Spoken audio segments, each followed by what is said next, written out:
राति पाहिले श्रावण मासर प्रथम सोमवार बाबा धवलेश्वर पीठरे जल लगी करेंगे हजार हजार श्रद्धालु हेले महानदी में बन्या स्थिति को नहीं जिला प्रशासन कटकणा पर एवं द्वंद्वे काउड़िया केवल बाबा धवलेश्वर नुहति कटक जिलार महानदी अवबाहिकार समस्त मंदिर में लगी कटकणा आज राति पर्यंत प्रशासन कटकणा बलवत्तर थिबा बेले महानदीर जलस्तर को देखि जिला प्रशासन निष्पत्ति उपरे रही समस्त नजर केमिति रही प्रस्तुति से नहीं पूजकों सहित अधिक आलोचना करछंती आम आठगड़ प्रतिनिधि मनोरंजन महांती।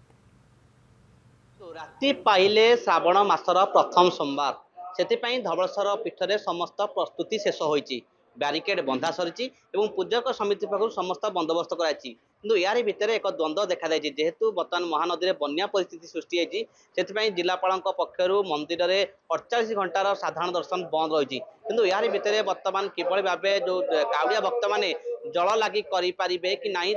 द्वंद्व होती पूजक समिति द्वंद्व रही तेज आम सीधा सड़क आलोचना करेंगे आम अच्छे बर्तमान धवलेश्वर पीठर अच्छे धवलेश्वर जी पूजक आम सहित अच्छा आलोचना करा ना राति पाइले श्रावण मासरे प्रथम सोमवार व्रत पालन हम कि बर्तमान द्वंद्व रही ना बर्तमान दर्शन करें ना ना ये बर्तमान द्वंद्व देखा कौन कहे।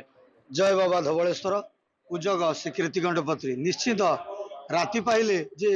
चलित वर्षर श्रावण मासर प्रथम सोमवार श्रद्धा भक्त मैंने चाह रही था यही दिन को जे स्वहस्तर बाबा मस्तक जलार्पण करने जे कि प्रशासन पूजक समिति द्वंद्व रही जमती राति पाइले जदि प्रशासन तार जो 48 घंटा कटकणा रखी जे कि महानदी में जो बन्या सृष्टि होती से जो कटकणा किसी द्वंद्व पूजक समिति रही से केतेबेले यही निर्णय करेंगे जदि आज राति से निर्णय नेबे जे आसंता काली श्रद्धालु भक्त मैंने केतेबेले जल नदी उठाई एवं बाबा मस्तक जलार्पण करेंगे से द्वंद्व रही निश्चित गोटा दुर्भाग्यर कथा कहीं एभली निष्पत्ति प्रशासन नहीं गोटे भल प्रसाद नहीं जेहेतु नदी में तो आगुरी पानी आसूला तेणु लोक मैंने भी आसूले प्रशासन दृष्टिगोचर थिला ओड्राफ टीम थिले एवं अग्निशम थिले सुरक्षा बाहिनी थिले समस्त तत्वावधान चारिपटे जो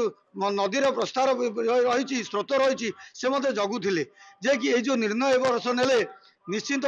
श्रद्धालु भक्त मान क्षोभ प्रकाश कर दुख प्रकाश कर पूजक समिति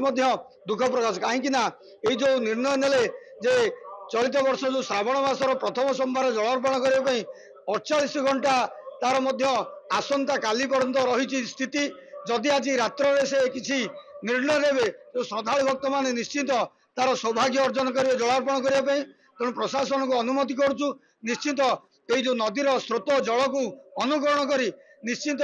यार किसी विकल्प सृष्टि कले श्रद्धालु भक्त मैंने बाबा को दर्शन करेंगे और काउड़िया भक्त मैंने बाबा को जल लगी अर्पण करेंगे दर्शन बंद रही किंतु बाबा जो नीतिकांति रही जो भाई बाबा को 108 जल कलश स्नान कर जो नीतिकांति करा नीतिकांति कौन व्यतिक्रम घटनी अंपटे कहवा जेहेतु आज मंडल में किसी जलस्तर वृद्धि पाइबार अच्छे तेणु या देखी जिलापाल बर्तमान समेत चाह रही केते जिलापाल कौन निर्णय नौकरी और यहाँ जो काउड़िया भक्त मैंने अच्छा से जल लगी करें नहीं अपेक्षा रही धवलेश्वर पीठर मनोरंजन महांती नंदीघोष टीवी।